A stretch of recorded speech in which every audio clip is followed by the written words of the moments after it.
You're listening to the Fanboy Garage Podcast.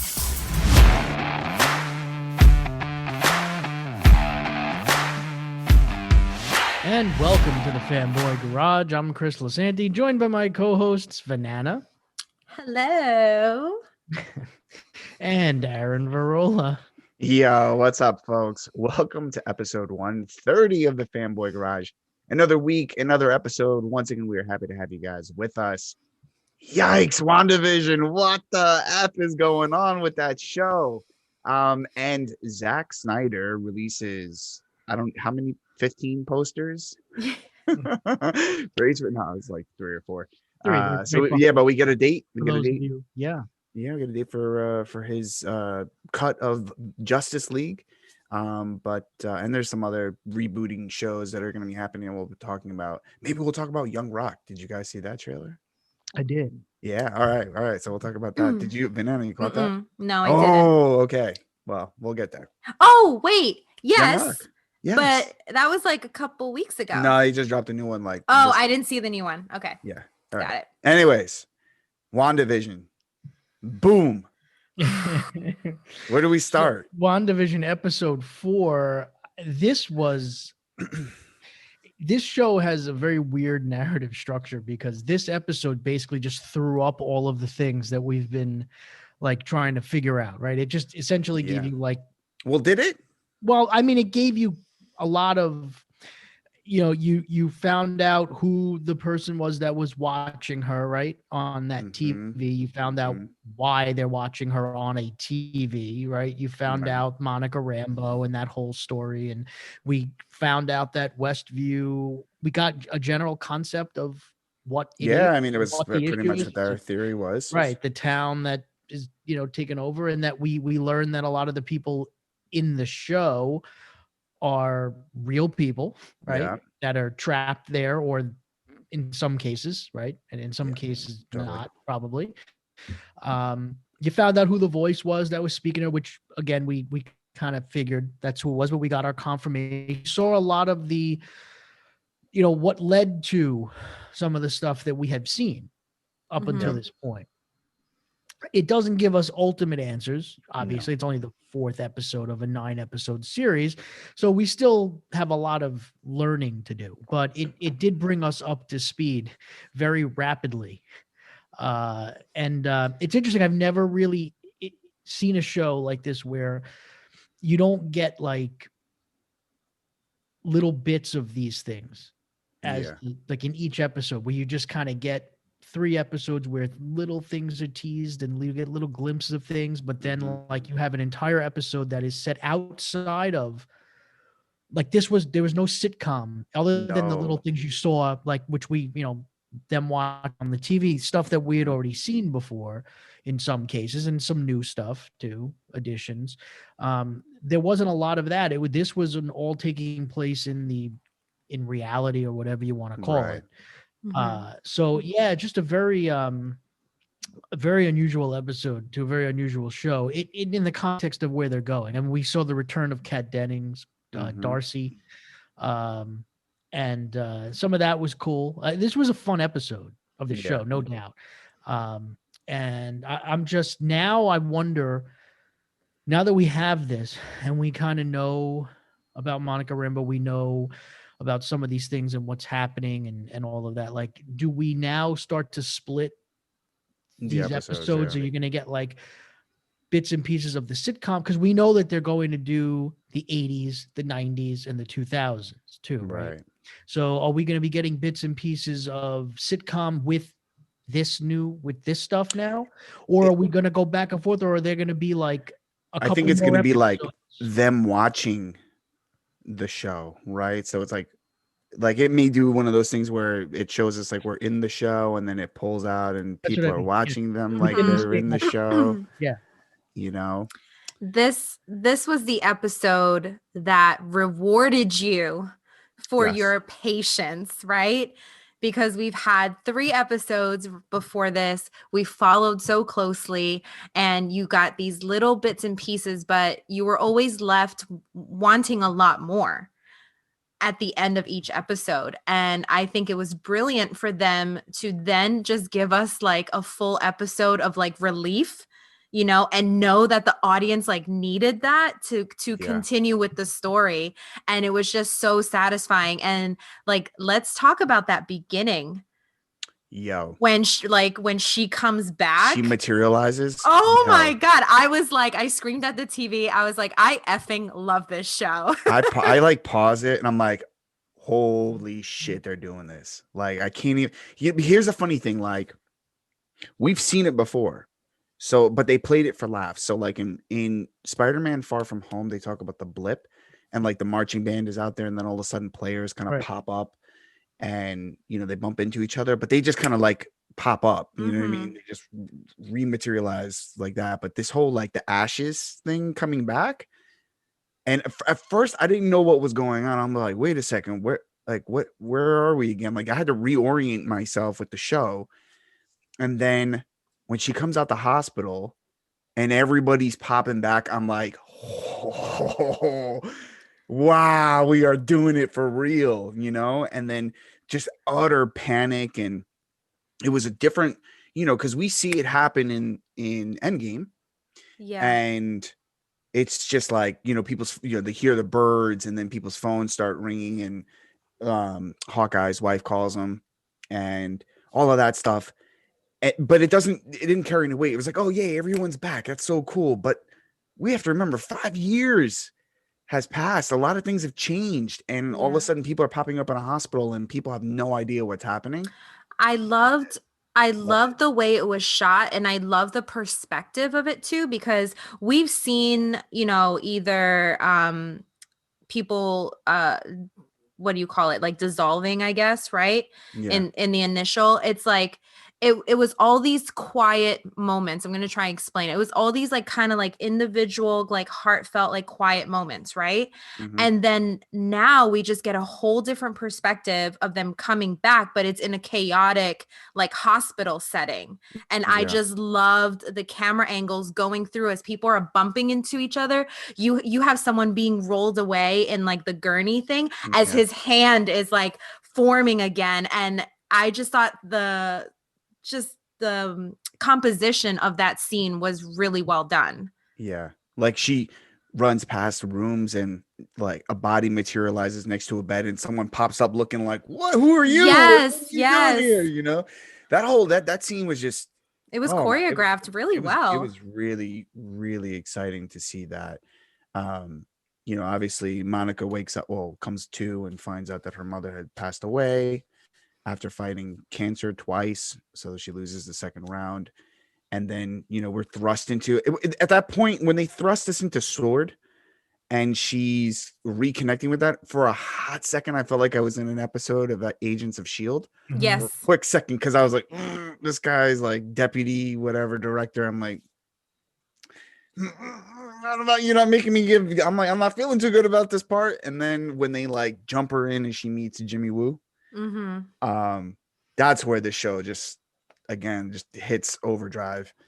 And because the moment you see him and he takes out his business card and he produces it with sleight of hand, I'm like, that's an Ant-Man reference. I loved it. I caught it because he learned it from Scott Lang. Love that part. Just like all the little Easter eggs that are sprinkled throughout the show. But in this episode in particular, Darcy was an intern. They call her Miss and she's like, it's Doctor. You know what I mean? So they kind of catch us up where what she's been doing. There's a lot of love and there's a lot of good stuff that's being poured into the show. I'm glad that they gave people a chance. Vanessa, you said it, to kind of like, you've paid your dues in the first 3 episodes. Now we're gonna give you like the real MCU stuff that you're kind of craving for. Yeah. Because that's what was happening with Jess. Like, so my wife was watching the show and she's like, this is cool, but like, I'm not really understanding. And then she watches this episode. She's like, wow, that's super intriguing. Now I'm like, holy shit, what is going on here? Like, I'm so invested in this show now. You got the payoff. It's like they took you on a ride and said, strap in. we got you, and you don't know where you're going or what you're doing. But by the time you get to the end of the 4th episode and you finish, I would say like the first arc, like the first ride, you're like, wow, that was awesome. I want to ride that again. They did some interesting things. So Chris, you talked a little bit about how this was, they kind of just threw it all at us. They answered some questions, Westview, Monica, obviously we knew that. The other one thing about Monica, how she got there, obviously, right? All of that stuff, and why it seemed like she was, this outsider, right? That didn't have the voice on the radio, even just again, who's watching over them and making the list and all of that stuff, and even like the list itself, was kind of cool that she was writing out like all these little questions that like things like we would be. Oh yeah, I mean Jimmy's over here like, why hexagon? Hey, we've been asking that question, right? Like, is Vision alive? Yeah, we're still wondering that too, so there's still a lot of questions there. And then this episode not only answered questions, but then opened up a whole bunch of other questions. Like, spoiler alert, when Wanda looks over at Vision and it's the dead Vision with the soul stone ripped out of his head, is she reanimating his life, like his body? Yeah, I don't know. That's a little weird. There's a little necrophilia going on. If that's what's happening, because that's yeah. I don't know. And I mean, we saw her, do the repairs to the house after she sent Geraldine / Monica through the house and out of the world, universe, whatever. Yeah. So we got to see that. Is she the villain? And Monica says it's all Wanda. I think that's a sleight of hand. Right? I think it's a sleight of hand. I don't think it is. And I'm gonna tell you why. So I've watched that episode. I just finished watching an episode 2, like watching it over again. Wanda looks shocked at the use of her powers. In that sense, like when she does, like, because at first she's not looking at her hands. She goes into like mama mode, right? And she starts protecting her babies, and then her hands start going into glowing and all that shit. And then she shoots Monica out of her universe, out of her reality. And then she looks at her hands and looks like shocked that this happened. That's a good observation. So watch that again, because there's she it seems like she didn't realize that she did that. But does her putting, like, fixing the hole in the wall negate that though? Because she's clearly aware of her power. Well, she is now, but rewatch that for a second. So you're thinking that was like the moment that. Here's the other thing. What if she's also not in control? What if she is the instrument that is being used to create this? And so in the moment where Geraldine becomes Monica, snaps out, mentions Ultron, she snaps Wanda out. Wanda goes into mama mode. And then somebody else is telling her, you need to fix this. Whoever is controlling her, she fixes the thing and then snaps back into her role. It's possible. Of housewife and protector of this reality. There's a really good article in the Hollywood Reporter right now where they go through a lot of this stuff. And the idea is how they are wondering whether this show is setting up Mephisto as the new big bad for this phase of Marvel of the MCU, which a lot of us have speculated on, right? It would certainly make sense, and how they feel like this show is going to lead to the next Spider-Man film, where they think it's going to be taken to the next level, and they think it's all going to culminate with Doctor Strange in the Multiverse of Madness. Yeah. And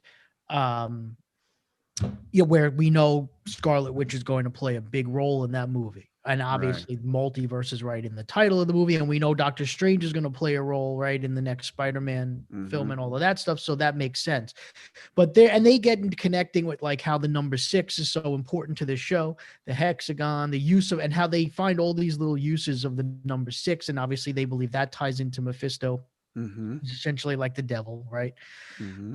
And they theorize, or the person, I forget who wrote it, but the person that wrote the article theorizes that they think that this could be a situation, like you said, where Mephisto is kind of used the guise of granting her like a wish of giving her like the perfect life. And since Right. she was kind of reared on like sitcoms, you know, Right. in her home country, like that was her memory of what the perfect life would be like. Right. That's why we're here. But ultimately there's a price to pay for that. And Yeah. we'll see what the price is for that. And maybe through Agnes, who many people believe is Agatha, which is the witch that Right. Yep. is connected to Mephisto.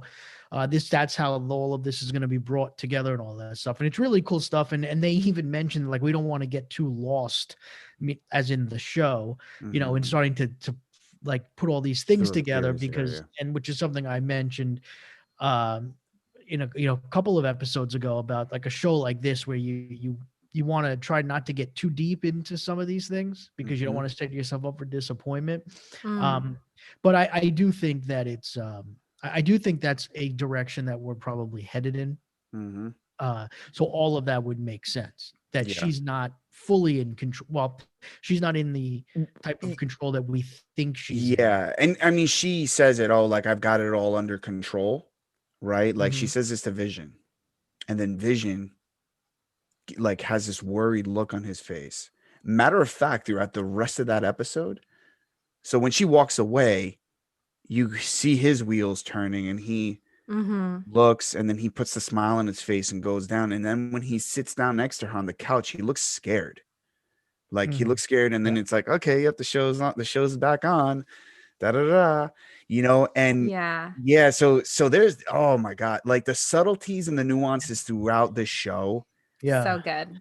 They're great. And also the idea of like someone is, when they say someone's censoring this or editing, whatever they say, like, well, that's not, we assume that was her that was Wanda doing back time, but it's probably not. It doesn't seem like it the way they depicted it here. Right. Maybe it is, maybe it isn't, but I don't think that they would have thrown that out there. Right. If it was because she stay in our head. So she also looks surprised when it happens. Right. So the thing with the like when Dottie cuts her hand, they also show it in this episode where she's kind of looking like, and Dottie's like, you know what they say about a housewife and her stains, like you gotta get down on your hands and knees and do it yourself. And like Wanda's looking at her like, what is happening here? You know what I mean? But then she goes right back into the role. Yeah. And like all of those moments, even when I know we were saying that it's her kind of like reversing time, and she may be, but in some of these instances, when now that we're watching it, as you mentioned, and as Darcy's watching it, we're missing gaps of all of that. Exactly. Like, you know what I mean? The perspective. So like when we saw the beekeeper see, that's right, from the perspective of being inside the sitcom, it appeared that she goes no and then rewinds back. Right.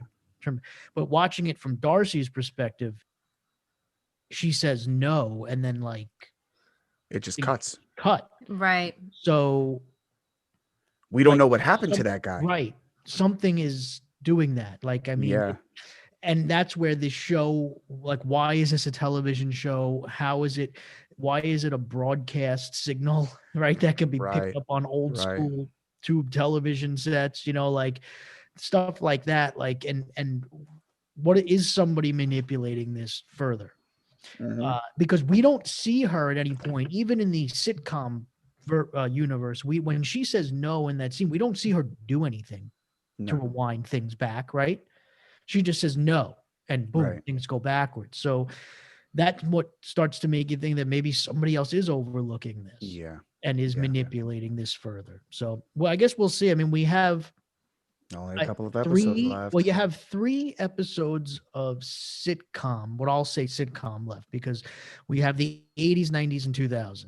Right. So whether they decide to do, are we going to get like 3 episodes that are set mostly in the sitcom universe of those decades, and then give us a couple of episodes maybe at the end that are kind of tie everything up and bring it all together? Or like you said, do they give you kind of a back and forth? I would like to think that we'll get a little bit more back and forth now, because I don't want to. Yeah, I mean, now that the gig is up, exactly. Like, let's get to the answers. You know what I mean? Let's start to unpack this sucker, because there's still lots to the answer, really. Yeah. So Plus, after a while, like yes, it's fun to see the sitcom, like the little tropes and all the little cute things, but like I don't, Well, after a while, it's like we need to get a little bit more. yeah, and I mean, it's becoming painfully obvious that the facade is cracking. Yeah. Right. And the vision of the dead Vision is a form of that, right? His consistent questioning of this world is is a representative of that, right? That whole thing cracking and her thinking that she's got it under control. So we'll see what happens. I mean, I went back and rewatched like every trailer just so I could grasp any sort of scenes where I'm like, oh, so at some point, like the world turns red, like that whole like the TV world turns red. At some point, they are launching into battle. They are like fighting. Vision is in his old outfit. He interacts with people who are frozen in time, including Agatha, or Agnes. I'm sorry, her name is Agatha in the comics. There's a lot more There's a lot more There's left a lot more coming. Yeah.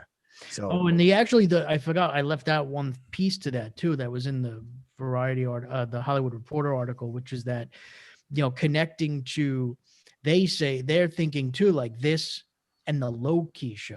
Yeah, I mentioned that last episode because tie into, and then they think Yeah. Spider-Man and then Doctor like that's kind of the progression of as far as this cosmic stuff.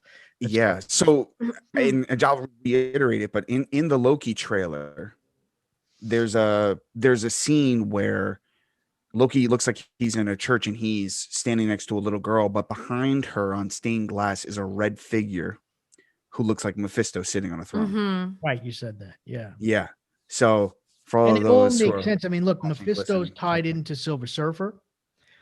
Yep. Mephisto's tied into Fantastic Four, which we know now. I mean, there's going to be a Fantastic Four movie directed by the same guy who's directed the 3 Spider-Man movies. Right. So And then you got Sam Raimi directing, right, Doctor Strange. correct. So a lot of this stuff is now tied together now as Marvel starts to have more of their characters, more of the universe under their umbrella, to where these little things now that maybe a few years ago either one wouldn't have been possible or two wouldn't have connected in a way that you would think they would, they can now.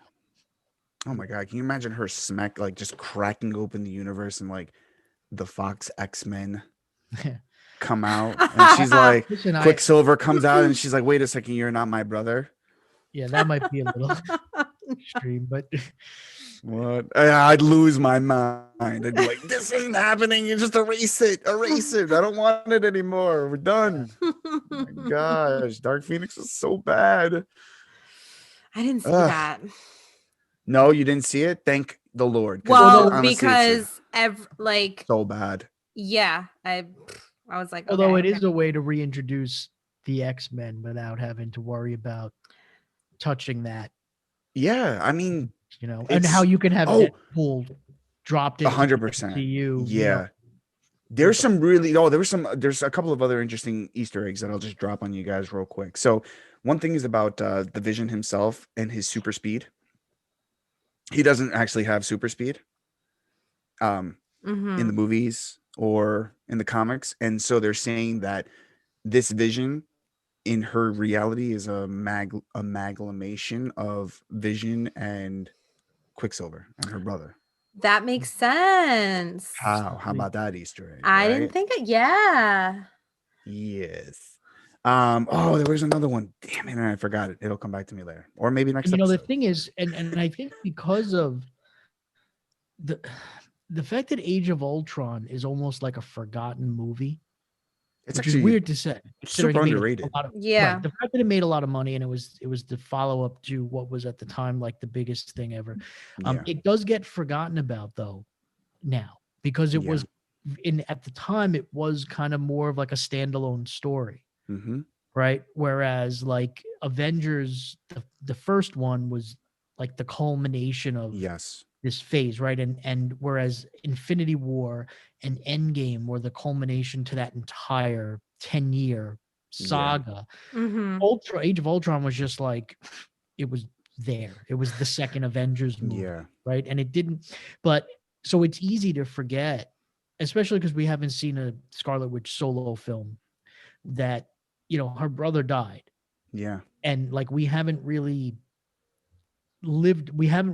seen her like really deal with that much. Mm-hmm. Right. And through this now, having that name drop, you know, last episode, in episode 3. Yeah. And now you with that Easter egg mentioning that, and then how, you know, the brother's playing a role in her head in this show. And that's, at least it's bringing that back now into consciousness. So it's nice how they're able to, throughout this giant universe that they've created, kind of bring some things back, work through some things, you know, as they go along with these characters and all that. And the other Easter egg just popped back into my head. You guys ready for it? Yep. Okay. So when Monica, in the beginning, 2 minutes of the show, when she's coming back, they're playing audio from Captain Marvel.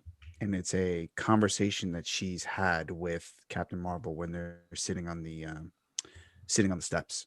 So that audio is playing. And while she's coming back from wherever she was.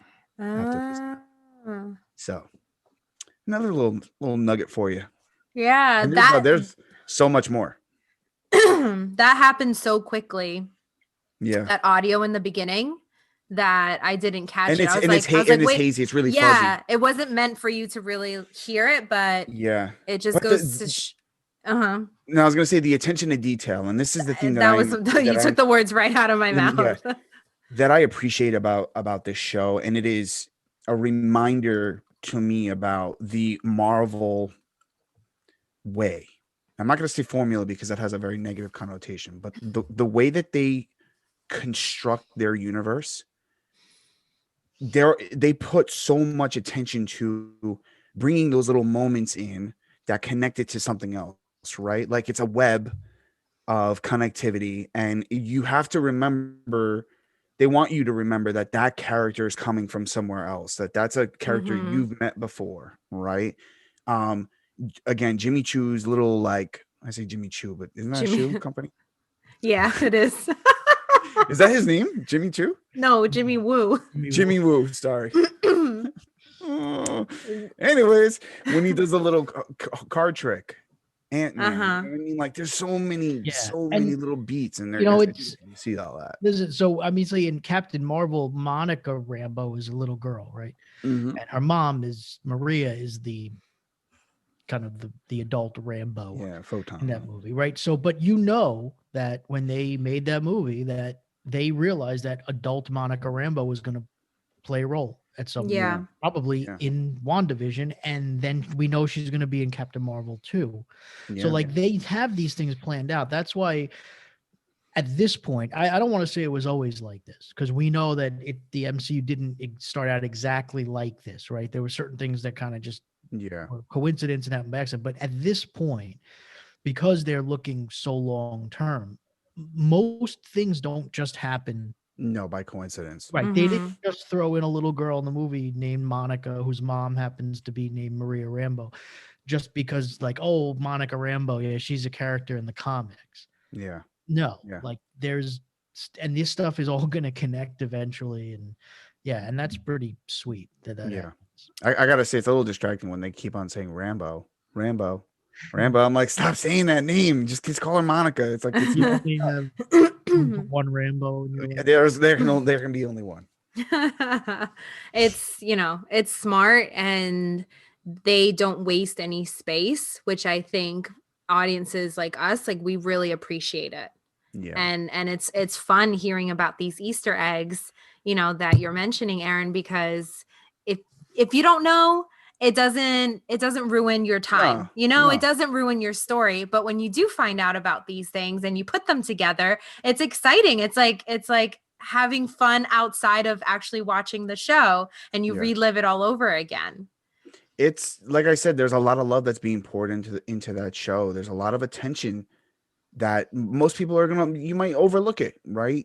For real. Like I said before, Yeah. It's a quick, and you miss it scene where, like, you know, Vision is fading through the floor and you see the executioner's helmet in the floorboards. Like, things that happen so fast, but they're seeding it. Yes, that person exists. He's in, like, you know what I mean? Like, the moment you include something like that, you are leaving the opportunity open to say that villain exists in this world. Maybe we get to him, maybe we don't, but we didn't do that by accident. You know, I have to say the other part of how this episode made me feel is I have been waiting all year for kind of like a feeling of these are my superheroes again, you know? I remember in the beginning of the pandemic, I had to go and rewatch you know, Infinity War and Endgame.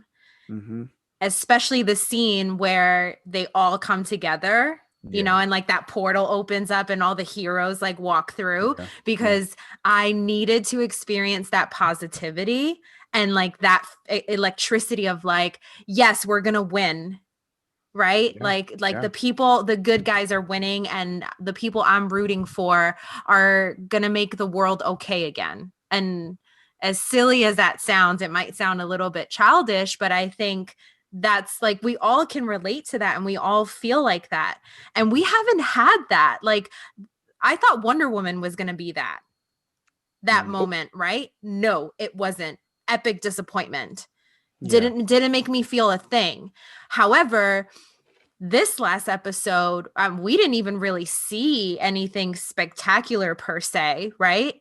But just her walking into like the sword headquarters, and you know there's people on top of things trying to solve this like mystery, and you know where it's going and where it's leading. I just felt so taken care of. Yeah. And I don't even know if I'm using the right words, but I got that feeling again, like that happy feeling, like, oh, I can't wait to see my heroes. I can't wait to see where this is going. I can't wait to see what's going to be next, how they're going to tie this to the other movies and how they're going to set up, you know, this next phase 4. It's really exciting. Yeah. I'm like so excited. I'm 100% with you. You know, the last superhero movie I saw in theaters was in February, which was Birds of Prey, if you want to call that a superhero film. Yeah. Right. And I 100% agree with you. There is a certain, and it's not a Marvel DC thing. Like, it really isn't that. It is, again, that storytelling. We're already invested in this universe. Like, I don't even say these characters, like, we're invested in the universe. Right. And it felt like there was a hole missing now, because Marvel had been so quiet. They hadn't done anything. We hadn't seen them since Endgame, which was great, because now you really, like, you miss it. I watched Wonder Woman 84 and I'm like, oh my God. I thought I was going to have this uplifting moment, and I'm just like, it's a snore fest. And then WandaVision comes along, and I'm getting the vibes that I get from like The Mandalorian. Yep. Right. And I'm with you. I'm in the same boat. Like, I remember I rewatched Black Panther and like had a visceral emotional reaction. I didn't have that the first time I saw the movie in the theaters. Like, I thought it was deep, and I thought there were some moments I was like, holy cow. But like, the loss of Chadwick Boseman, what he meant for the community, what that character means for a whole bunch of people. Just the energy that comes off of the ownership that comes off of him in that role, and the fact that we're not going to see him again. I know. And but like, it's also the love and the creation of Wakanda and what it stood for and what it stands for and what it means to everybody. Like, that stuff felt really good. And it's funny because, like, I'm watching it with my 1-year-old, and he's like locked in on it. I'm like, this is awesome. This is legacy. This is good stuff, man. Like, you're growing up like the way I grew up watching Star Wars, but it's gonna be Marvel heroes. That's cute. You know what I mean? Yeah. So, I'm very much looking forward to the rest of what the MCU has to offer. I really wish in my heart of hearts that we got this from every studio that was creating superheroes. Hell yeah. Because it's not an apples to apples comparison. And I get that people don't want to follow. They want to make their own stuff, but like, bring the humanity in it. Right. I was just going to say it's more than making something that's cool and with like good fight scenes and good CGI, it's the humanity. It's those stories that we relate to that, it's our escapism, right? Like throughout all last year, I wish for something that I can escape into.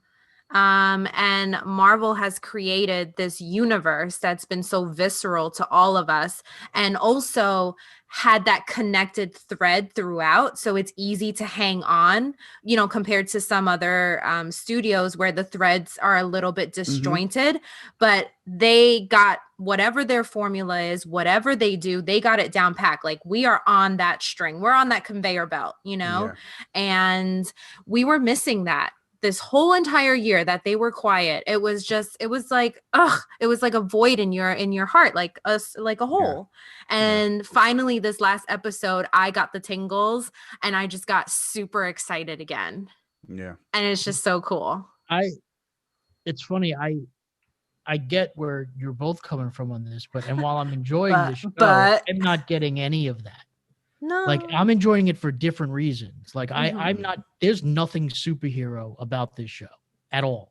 Like to me.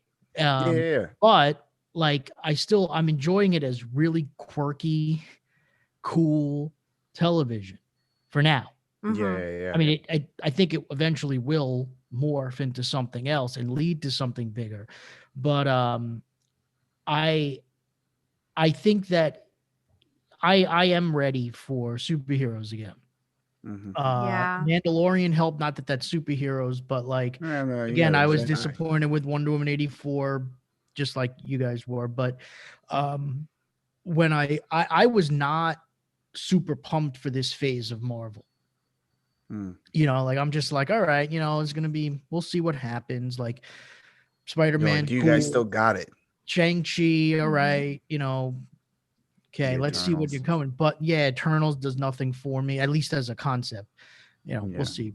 Again, Guardians of the Galaxy did nothing for me as a concept, and I loved it. But yeah, like I'm enjoying it just as like quirky, fun, like television. Like right. I'm not, like it's just like on that simplest level. And I think that I feel like Falcon and Winter Soldier for me, assuming it's good, but will probably make me feel a little bit more like Vanessa, like what you're feeling right now for this show, because I think that's going to be a little bit more like on that in the superhero realm. But like the thing that one of my favorite parts of this last episode was the interaction, that initial interaction with Jimmy and Monica, like when they're talking to the cops. Like that, I could have watched like a whole show of that. Like stuff like that was like really cool. So like this show is working for me like on that level. Like it's fun, quirky, like television. I've heard people say Twin Peaks. I wouldn't go that far, but it's got like the Lost thing, and it's got like, that Twin Peaksy kind of wackiness. And it's it's cool. It's very different from anything that Marvel has done. And it also, for the people who are hung up on this whole like Marvel is cookie cutter, right? It's like assembly line filmmaking that like doesn't let creators create, and it's all one vision, all that stuff. Like here's another example of where they've done something different than anything we've seen in comic book, television, movie storytelling, right? At least in this medium. And like it's like it's almost like they don't get credit for some of those things. Just like I feel like they don't get credit for like, the Guardians of the Galaxy movies being different, right? The Winter Soldier being very different from anything that we had seen at that point. Black Panther, in a way, being different, right? Black Panther doesn't necessarily feel, because of the, just different music, different tones, different themes, stuff like that. That was clearly a creator-driven film. Right. Thor Ragnarok doesn't look or feel like the previous two Thor movies, right? At all, on any level. And now you have a show like, and even Spider-Man, you could say that I don't think the direction of those movies was necessarily super inspired, right? But it did some great things with Spider-Man, and now you're seeing this, which is different. And I'm sure the Loki show will be different. Oh yeah. Oh, cool. Right, from anything that we've seen, and it seems like, stuff like, so now we're starting to see like there is variety here. This isn't like a one-trick pony. Yeah. And that's what's the most enjoyable part to me. Whereas like I'm watching this show that Marvel Studios produced. It's in the MCU, but it doesn't feel, except for when you get those brief moments, which we have not gotten a lot of. Like we got in this past episode where Scarlet Witch is doing Scarlet Witch things. You don't really even realize it. Like Vision, until he turns into like Vision, you forget. But even still, like Paul Bettany is a master. Yeah, absolutely. He's So good. it's like you're just a purple dude. Like, cool. I'll also say that I think what Marvel did and the high note that it left everyone, with Infinity War and Endgame, there's a trust in them as the audience member. So they can take you on a different ride, and now I trust them, right? Like I'm there. I'm on for the ride because they left us on such a high note. I mean, like that movie got a standing ovation in the theater in that particular scene, right? When all the heroes showed, like everyone was like cheering their fucking heads off. Sorry. Yeah. And so you leave and you trust them. You trust that I don't know what's happening. I don't know where this is going. I don't know what the Eternals movie is going to be about. I don't know where Shang-Chi's going, whatever, right? Yeah. But you're like, okay, I trust you. You already left me on such a high note before. You've done it once. You can do it again. Like, where are we going to go for our second date? Right? Yeah. Like you're going out with this guy, She showed me a great time the first time. Okay, whatever. If he wants to plan it, I'm going to go with him wherever he wants to go the second day or what, So I that's the excitement that I'm feeling is like, I'm on for the ride. Like, what are the surprises that are coming? Because most likely I don't think they're going to be disappointing. Yeah. See, I'm the pessimist. I'm an optimist. They leave you on a high note, but like that high note means lots of expectations. Yes. And for me, watching Black Widow, the trailer for Black Widow after coming off of Endgame, I was like, okay, maybe it's good. I didn't really think she needed a solo movie, but okay, fine. If that's what we're gonna do. When it comes to this Disney Plus stuff, I had a huge question mark about WandaVision. Huge question mark. Like, I don't know if I'm really like, are these two characters I really like care about? The biggest question mark was like, how is he a thing? Right. Since he's dead. And once we get to episode 1 of this show, you're either on it or you're not, right? And if you stuck with it, I'm glad. I hope that this episode helped you kind of reconcile what was happening in those first 3 episodes. I said this in a text conversation that Chris and I had with our listener Thavo, and he was like, oh, the show could have started on episode 2 because episode 1 is basically pointless. And I so disagree. And hey, sorry, Thavo, I have a show. You don't. So I'm going to tell you why I disagree. But my dude, the wife, that is what we have confirmed she is a real human being. Right. She watches her husband choke and cannot do anything about it, but just go, stop it, and repeat herself. But her eyes are scared. She fears for the life of her husband who is choking. Dude, if that doesn't say anything about a first episode, and like now we all know all of those people are just going through the motions of whatever script they're in and on, like that is wild. And the fact that, and I said it from the beginning, the fact that Marvel has the balls to drop a show like this and give you a legit sitcom with a little bit of mystery That's craziness to me. I just thought of something else, sorry, random, that Vision does really quickly, which is like type up all of those like receipts at work. Yeah. And then they're like, since they say it, since you've joined our productivity has been up 300%. Yeah. Or 1,300%. And that was in the first episode. Yeah. No, look, and I had mentioned in that thing, I was like, look, I was not blown away by the first episode. I liked it more upon my second viewing after I had rewatched the first few episodes again. But it's the first episode. Yeah. And that's my thing. It's like there are many shows where you could probably take out the first episode and it's just like, I guess we've become so used to this instant gratification where we feel like a first episode. So he called it a pilot. It's not a pilot, right? No.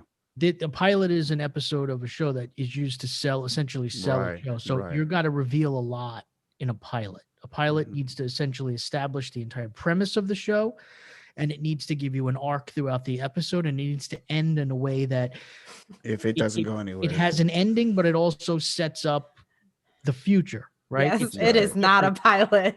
This first episode is not a pilot. They didn't need a pilot. So it was just the first episode of 9 episodes of one big story. Mm-hmm. So I think that we do oftentimes want that instant gratification when we see things. And this first episode certainly didn't give you that. And I do get the point where, maybe people might have, tuned out or whatever if they weren't. But I think most of the people watching kind of, they knew enough to give it at least another episode, because you did get enough little mystery and you got enough of an idea that like, well, this isn't all this show is going to be, right? It's not just going to be this weird sitcom within a sitcom, with a show within a show rather. So I think that, so I think in that sense, while yes, it was not the most amazing first episode of television that I've ever seen, I say to this day, again, I keep mentioning this show just because of where this show takes me. But like one of the best first episodes of television I've ever seen that wasn't a sitcom was that first episode of Lost. It's amazing television. The show, even in its great moments and its great episodes, never reached that peak again to me creatively, and ended on a complete whimper. Right. So this is why I've never seen an episode. Yeah. So I think that, you also want to be careful with the first episode where you can't, I like to pace myself. Yeah. Stuff like this. I don't need things thrown at me, in a million different directions. I want to be able to go for the ride and follow the story. That doesn't mean I don't want the story to be good. Yeah. Right. And it doesn't mean that I don't want any episode to ever go anywhere. But yeah, I'm okay with this first episode being what it was. Yeah. Just considering where we're going with it. Yeah. And we can kind of wrap or close this conversation because it's going to go on the entire episode. Kevin Feige was commented this past week and saying something like, fans stick with it. There is a payoff. Yeah. There's going to be some good stuff. And I've seen stuff on Twitter where people like, I guess there was some stuff that was leaked about the next 2 episodes, and they're like, there's some bangers that are going to happen. So, hey, if you're listening to us and you're still like on the fence about it, stay tuned. If it's not your cup of tea, then bail out. It's all true. Good. There's other things to watch, or maybe there isn't. But hey, it is what it is. Yeah. So you'll have 4 hours to watch of Justice League. You will, and we can talk a little bit about that. I'm so not excited for this. So, I already have Justice League fatigue. If that's so, as you can see, for those of you watching us on the YouTube, you can see behind me the 3 posters that that's probably the more striking one, the one that's like right behind your head. Yeah, of course. Yeah. It's just the way it works out. I actually kind of like this one, the one where with the reels. Yeah, kind of that's pretentious as well. Yeah, it's fun though. March 18th, Yep. is the debut of Zack Snyder's Justice League on HBO Max. That is, I believe, the day before the Falcon and the Winter Soldier debuts. Well, yeah, I mean, they're on expecting you to Plus. probably like pause the movie midway and then Sure. So it's not going to matter to me anyway, because I'm pretty sure March 18th is a Thursday, and there's no way I'm coming home and watching that on March 18th. gotta get home I super early. guarantee you that much, and probably won't watch it because of the length until Saturday would be my guess. Maybe Friday. There's an outside shot, but yeah, I mean, so it's happening. It's 4 hours. I don't know. I mean, look, it is what it is at this point. There's really not much else you could say other than we just have to wait and see what the final product is. I mean, it's Okay. he did do a lot of reshoots. They spent $70 million on them. We know it's involved stuff with Henry Cavill and Ben Affleck, right? And we know Ray Fisher and Joe Manganiello and Jared Leto, Right. were involved in those reshoots. We know that Jason Momoa and Gal Gadot were not. Ezra Miller also involved in those reshoots. So obviously it's interesting that Aquaman, Wonder Woman not involved in those. They're going to just be going on footage that had already been shot. Now, it just could be that maybe a lot of their stuff or the stuff he was planning on using was already shot already at that point. Makes sense. Especially when you consider the Superman arc in that movie. Yeah. And the fact that how much of Superman's role had to be was reshot in Joss Whedon version because of the whole thing with the lip, with the mustache. What thing with the lip and mustache? What are you talking about? Yeah. So I'm at the point with this where I couldn't tell. I'm kind of ready for this. Yeah, exactly. I'm ready, especially when it's the first thing you see, basically, in that movie. I'm kind of ready for this. Not so much 4 hours of it, but I'm ready to see this just because of the fact that, look, Joss Whedon's version is hot garbage, right? In every way. The music sucks. The narrative sucks. The reshoots, clearly people weren't invested in those, right? Right. It's uninspired. It's a movie that I never rewatch, despite the fact that Batman is my favorite superhero ever. I rewatch, things that I liked. Even I'll rewatch almost anything with Batman in it, but I haven't rewatched Justice League. So I won't mind if this is this really cool, big, epic story that can fit with Man of Steel and BVS and be one thing, and that's fine. But I'm not setting any expectations. I have not really been on social media much, so I have not, or at least not on Twitter much, so I have not had to deal with what I'm assuming is just a lot of back and forth about this. I know today, I think it was today, as we record this, Zack Snyder tweeted out a picture of Cyborg with a quote from Martian Manhunter. So that's got a lot of people talking. There's obviously going to be a lot of characters in this movie. Yeah. Because, which is, can be concerning, but it is 4 hours. So, reading the synopsis, it looks like they are going to get into a lot of the backstory of some of these characters and things like that. And as we get on, and, again, none of that is problematic from a narrative perspective. But I'm not even going to get into going back and saying how they could have accomplished the same thing over the course of multiple films and gotten to that point. We all get that. But yeah, I mean, I'm ready for it. I'm going to try to watch it in one sitting. You're already tired, like talking about it. Like, it's the 4 hour thing. Yeah, the 4 hour thing stinks. And it stinks for a few reasons. It's just because, like, mentally, I have to now figure out a time to watch this. So now it's like a chore because like I can't just like throw it on when I have a couple of free hours, like on a Friday night or a Tuesday night, or I have to be able to dedicate time to it. And yeah, I mean, I don't know. I mean, I would have preferred to have it be broken up, Yep. Yeah. It was going to be this long. I think that would have been a good idea. It didn't even need to necessarily be like a mini series. Didn't need to be 4, but we could have gotten like a part 1 and a part 2, maybe 2 hours each, spread out over the course of a weekend so that you could digest a little bit of this slow. I mean, yeah, could I stop it 2 hours in? And of course, but I don't really know. That's not really how I want to watch a movie that is clearly one long movie.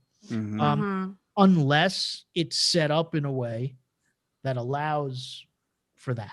Like if it allows for breaks and stuff like that, where it's got sections. Yeah, it's called the pause button. Well, I get that, but I'm saying like, you pause it, like I wonder if it's cut in a way where, since it was at one point, they were thinking about doing it as a miniseries. I wonder if it's still cut in a way where like it has sections. Only if you buy the Justice League VHS. It comes in 2 parts. The fourth pack. Yeah. Exactly. Oh boy. Yes, my concern about the runtime is that, do I hear geese? It's so weird. Maybe, I don't know, in my house, I don't know, there's like ill snowstorm happening over here and like geese. I gotta take the dog out after this. That is one thing I never thought I'd hear on this show. Yeah, wild. Holy shit. Wow. The thing that concerns me about the runtime is that if at any point in the early part of that film where it starts to lag, and you hit that, point where you're like, oh geez, can we just, like, is it even worth it? Like, that is the point where I'm like, ugh. If you hit that point in a movie, because like if you hit it in a 2-hour movie, it makes the movie feel super long. Can you imagine how long it's going to feel if you hit like a part of that film where it's like, well, this is all filler. Why are we sitting in this part of the film? Like, can we just get to the next part? That's going to kill it for me. It's, again, having not seen it, not knowing what the narrative is, not knowing how it flows. Like, obviously the theatrical Justice League was too short, right? It was just hacked to pieces. And it was just like, what the hell was that? Right. This is the complete opposite of that. And so it's like we went from one extreme to the other. But yeah, I mean, I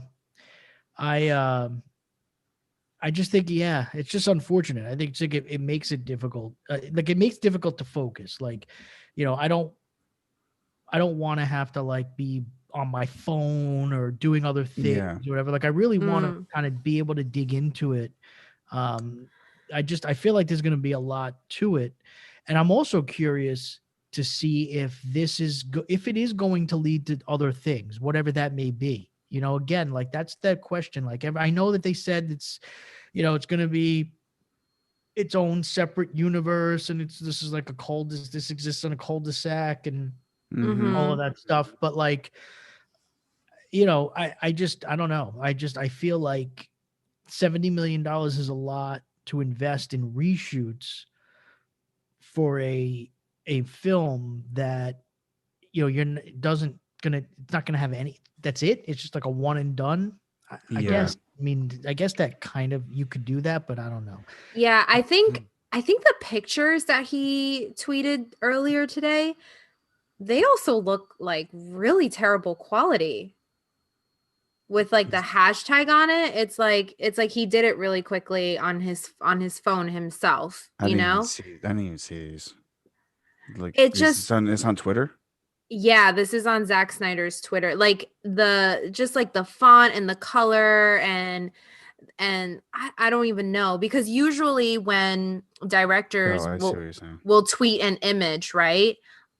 There's like a whole team that approves it, or they tell him, hey, Zach, can you tweet this out, in like promotion or whatever. This looked like something that he just had like an app on his phone, did the text himself, but dropped the thing on top of it. But the image quality does not look good at all. Like what is the one with Wonder Woman and like it looks like the a theater? That's what it looks like. It's a exactly screener. What it is. Yeah, that's what it is. It's probably his screener. It's not his screening room. That's like a template that you get in one of these like apps where you plug in pictures. He's very active on social media and stuff like that. It wouldn't surprise me if he He's like, oh, I'm gonna drop it into the theater. The theater. Yeah, just because he is pushing for or he was supposedly pushing for it to get a limited theatrical run. Yeah, but it doesn't look good. I No, expect it's grainy as hell, and that's definitely because not. the photo is angled, or the filter is angled. It kind of like warps the Wonder Woman thing. That's not his screening room. There's people sitting in those seats. That's like a. I don't know. No, it's clearly a. It's a template. Yeah, it's a template. It's a template. It's like I have apps like that where I can plug my face in on a billboard.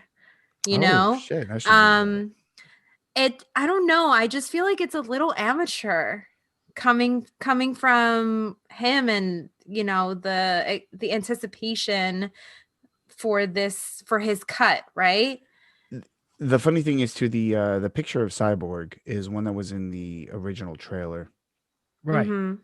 It was old, like he zooms up because he goes through like a couple of different forms as he is figuring out his powers. I just look at it as this is him playing to his social media audience, which is big, and just kind of teasing this and having some fun with it. And these things that are behind me, those were the official.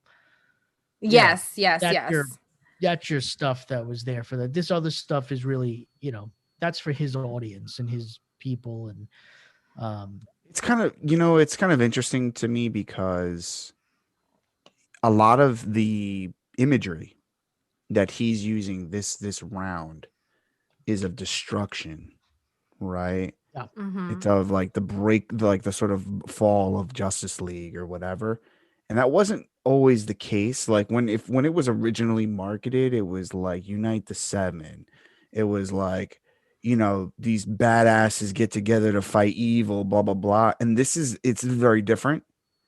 So it makes me wonder if the overarching direction of this movie has shifted, even from the original version that he was working on. Yeah, I don't think it did because he didn't. I think the reshoots that he did could not have been that like extensive to that point to completely shift the entire narrative of the film, because like there were people that weren't even involved in them. Mm-hmm. So I think some of this stuff here could just be homages to maybe like the theatrical version. Like, hey, we're. Oh, I see what you're saying. You know what I mean? It could just be some of this stuff. Yeah, but even the trailer though, with film reels. But the trailer starts with like you're moving past destruction and you're into the Omega world. And obviously that's a big part of all of this, right? And that was we assume that if had his vision been fully seen through, that the whole point would be to be saving the world, right, from destruction, right, from dark side, that, and from so I just think that look, these are his tones. I still think the movie at the end of the day is going to be about that. It's going to be about uniting the Justice League to save, but I think you are going to get a little bit more of like these characters and seeing why some of them are broken and seeing how that may lead to them coming together. Right. Kind of, the deconstruction of these. The whole deconstruction of it. And then, the whole idea of like them coming and uniting to face a greater good. I think we've seen similar themes that you saw that was kind of a theme in BVS. Yep. And I think it's going to play an even bigger role clearly in this. Right. So yeah, it's something that it's just one of his themes. It's a theme that Zack Snyder has used for his vision of what he was thinking this universe would be about, right? Mm-hmm. It's the broken heroes who have to find themselves and finding some commonality. The commonality and the common good to fight these greater evils. Yeah. Cheers to Martha. Yes. Yes. Did you see the there's a meme going around with Godzilla? And I did. The one where it's like save Mothra and he's like, why did you say that name? Yeah, I didn't see it. Yeah, that's your film is going down in infamy for that. Yeah. All right. I don't have a good feeling about this whole thing. But can't wait for it to like come and go. Yeah, basically there is fatigue, it's because it's not a new film. It's not a brand new idea, right? It's not a new release. It's I look at it as a new film. Yeah, so I mean, so do I. Yeah. I know. My feeling on it is all of this energy spent for a decent filmmaker. Yeah. Like in my mind, had this whole thing not have happened, yeah, would Zack Snyder be going down as like a Francis Ford Coppola? Would he be going down as like, no. No.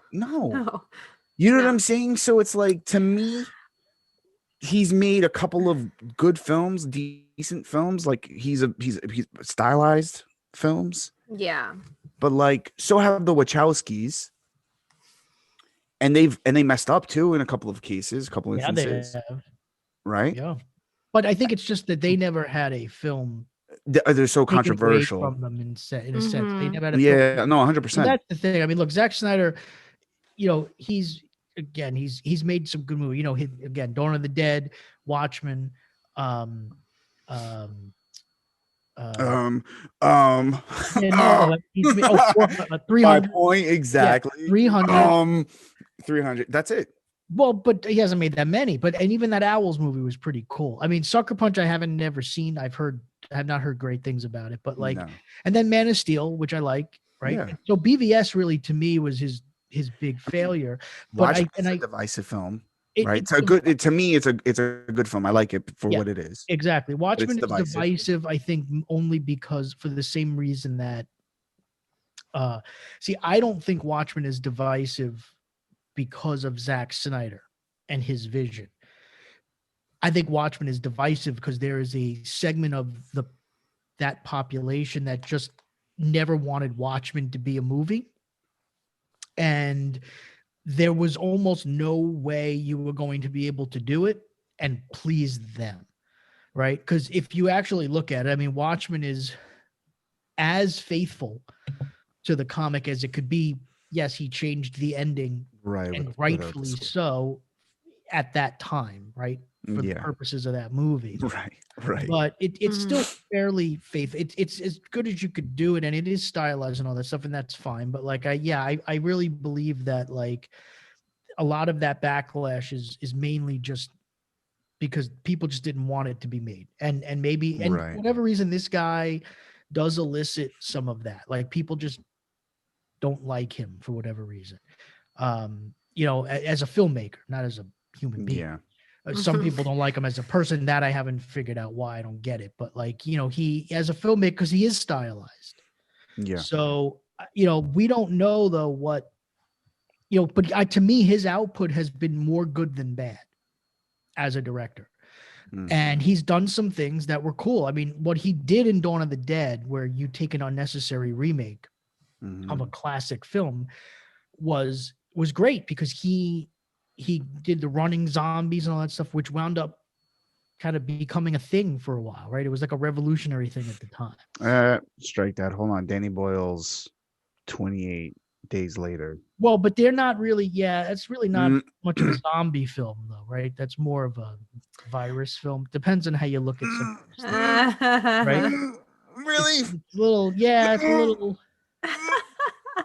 there's debate over really, it, bro? right? What? Yeah. Not a zombie film, what?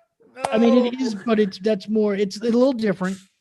It's a little different in the sense that you can explain away why they would be running. As opposed to no one's going to be... it's almost like a rabid animal versus a dead body. But anyway, it was cool though. And then 300 was cool. Yeah, that was cool. Was dope. The way he shot it, that right? Was dope. So there's things that, he's done. And so sometimes stylized can work. Sometimes it doesn't necessarily. But yeah, I mean, I get it. I still don't fully understand. And I know the story. I think, like what the family stuff that he dealt with plays a role in this as well. But I didn't at the time fully understand why it became such a big thing. But, sometimes things resonate and, he found a social media audience. Sure. And we've seen how that happens. Oh yeah. A Mhm. lot. So yeah. But anyway, it's coming out, and I'm sure there are people who've already decided that they're not going to like it, and I'm sure there are people that have already decided that they'll love it, regardless of what happens. Right, whatever it is. Yeah, I can't wait to see how that all shakes out. I have no interest. March Such a- 18th. It's the second coming of Jesus. Jesus. Yeah. Jesus. Yeah. Jesus. March 18th. There it is. So All right.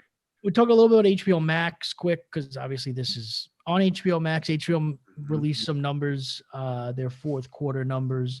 And so it was interesting. I saw a lot of people misinterpreting these numbers and saying that, HBO Max doubled its subscriptions in the fourth quarter. They went from 8.5 million to 17 million. No, they doubled their activations. Not that that's a bad thing, but again, with HBO Max, activations and subscriptions are two different things, right? Because Mhm. an HBO Max activation means that it's people who've activated the HBO Max app. So as we know, anybody that has HBO, even through traditional channels, gets access to HBO Max. So when you get an HBO Max activation, it doesn't mean that somebody actively became a new subscriber of HBO Max. It could also be somebody that has had HBO for years that is now activating HBO Max for their on-demand content and all of that stuff. So but we do know that HBO overall, between HBO and HBO Max, added 7 million new subscribers in the fourth quarter of 2020. So, clearly you can do the math. I mean,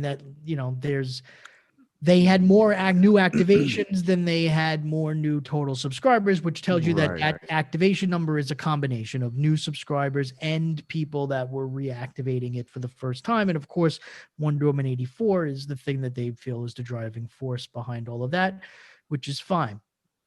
So again, with HBO Max, it's hard to put it into context because Warner Media, as they should, is really looking at that overall number because it's all going to the same pot. It doesn't really matter where they get their $15 from, right? Whether it's from somebody who subscribes to HBO and activates HBO Max or somebody who just subscribes to HBO Max, it's all the same for them.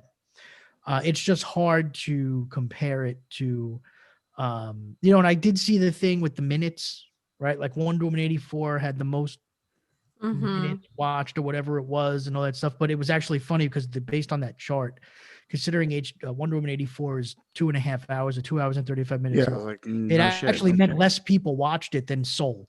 Right. Right. If you actually did the math on it, which was kind of comical. Not that that's necessarily a bad thing, because clearly a lot of people did watch it, which is really the bottom line. Yeah. But sometimes I think we misinterpret some of these numbers. Well, it's dig too the deep truth into them. from a certain point of view. Yes. Yeah. So, but look, I mean, we get it. It's streaming is the future. Streaming is the present. It's all of it. But really what this comes down to is with Warner Media and with Warner Brothers, the decision to put all of their films for this year now on HBO Max with no additional charge. We're still going to wait to see what that ultimately does for them. Yeah, I mean, that clearly isn't garnering enough excitement for new subscribers. Yeah, I mean, or maybe it is. And see, so this was always the thing for me, was where I thought the flaw in not charging extra for at least some of the movies was that you already have tens of millions of subscribers, right? So it's not going to be easy to build. Like, you're not going to double. You're not going to all of a sudden go overnight from 30 million to 80 million or 30 million to 60 million, whatever the case may be, right? So a lot of those people that have HBO, a lot of the people that had HBO Max already are the same people that would want to see them. Right. Clearly, you're your because fans. they're not getting it on HBO. Yeah, you're big enough fans to pay additional $15 for entertainment Right. content, right? So, I felt like that's where you should have charged that extra, because if it doesn't, you could still have gotten the bump from. I mean, look at what WWE is doing. Here's an example. What WWE just signed with Peacock. So they've essentially ended WWE Network as a standalone service. Now, if you want WWE Network, you have to have a Peacock subscription. And then WWE Network will cost an extra either $5 a month for the ad-supported version or $10 a month for the no ads. Becomes a channel within Peacock. Correct. And it's still going to offer a lot of the same stuff, the pay-per-views and all that stuff, but Peacock is going to pay them like over $2 billion over 5 years for the rights to that. It's kind of like what UFC did, right? UFC with ESPN Plus, where ESPN Plus pays them a flat rate to get the rights to their pay-per-views, and then ESPN keeps the pay-per-view revenue. And UFC keeps the guaranteed money. So for every pay-per-view like the one they just had, where Conor McGregor fights, that does over 1 million buys, lost. ESPN does well, but for most of the pay-per-views that are going to do these days 150,000 to 200,000 buys, they'd rather have that guaranteed money, and it averages out. Warner Media has decided they're just going to put their stuff up on the service at no additional charge. And while we've seen it with Disney Plus, we have also seen that when it comes to certain films, they like Mulan, they decided to do the premium on Premium, right? But with a movie like Soul, they didn't. And Soul is a Pixar film. Certainly, they could have charged extra for it, but I still think people have to figure this out. So for me, it's tough, but Disney Plus also has a lot more subscribers. Oh yeah. So it's really it's tough to figure out, and I guess we won't really know until this year. But look, the decision to put it on HBO Max wasn't terrible, because as we've seen, we don't know when these theaters are going to be open, and now we're already starting to see movies have to be pushed back and all that stuff. Yeah. And Warner Media won't have to worry about that. They can market these films, they can promote their streaming service, all of that. It's just, are they leaving money on the table has always been my thing. And I think they are. So, yeah. Anyway. Time will tell. Yeah. You want to talk a little bit about Young Rock quick here? I know you. Oh, yeah. So, second trailer, full trailer for NBC's new sitcom called The Young Rock, which is it's actually kind of brilliant. It looks the life fun. and times of Dwayne "The Rock" Johnson and his life as a sort of son of a superstar from wrestling and all that, and how he kind of came up in the ranks. And so it's a fun twist on some of his experiences and moments, which looks like a shit ton of fun. So yes, and the guy playing is Rocky Johnson looks a lot like Rocky Johnson, just like Rocky Johnson. Yeah, it's kind of creepy, and and then I guess it's not the 15-year-old Rock, but the other, I don't even know what age. Younger one. Not the young. The young one looks like him, but not the whatever. It's not the 15-year-old. It's like the college version of him. Oh, okay. Just like him. Yeah, they did really good casting. Great casting, and I'm sure it has, because it has everything to do with him, and he's got his fingers and everything. Yeah, it just looks like an awesome, fun show to watch, like Everybody Hates Chris type show. Yep. Just with The Rock, and so it's actually from the same people I think that did Fresh Off the Boat. Oh, okay. Saw that. Yeah. So that drops February 16th, and we are watching it. We're gonna, Jess and I are tuned in. We're ready to go. Me too. Yeah. I gotta go watch the second trailer. Yeah, it's actually kind of funny. It's been a long time since I've gotten invested in a broadcast sitcom. Yeah. So it'll be fun. I'm kind of hoping it's good, because it'll be fun to have one to watch again. So there's also a new show, Call Me Kat, with Mayim Bialik. Mayim Bialik from Blossom and The Big Bang Theory, and that looks pretty good too. So now with like these two shows, I feel like it's been a while since like you wanted to watch something on broadcast TV. Yeah. And and speaking of HBO Max, sorry, I also just remembered last week I talked about Babylon 5. Yes. Babylon 5 is now on HBO Max. So Damn. watch it. You are Everybody go excited. watch it. Yes. All right. So excited. Cool. All right. All right. Let's wrap it Yeah. up. Sure. Yeah. So on that note, go to thefanboygarage.com and check out our episodes and our merch and all that stuff. And of course, join the conversation on the social medias, the Twitter, the Instagram, the Facebook at the Fanboy Garage. And of course, our YouTube channel where you can look at our lovely faces as we do this show every week. That's the Fanboy Garage podcast.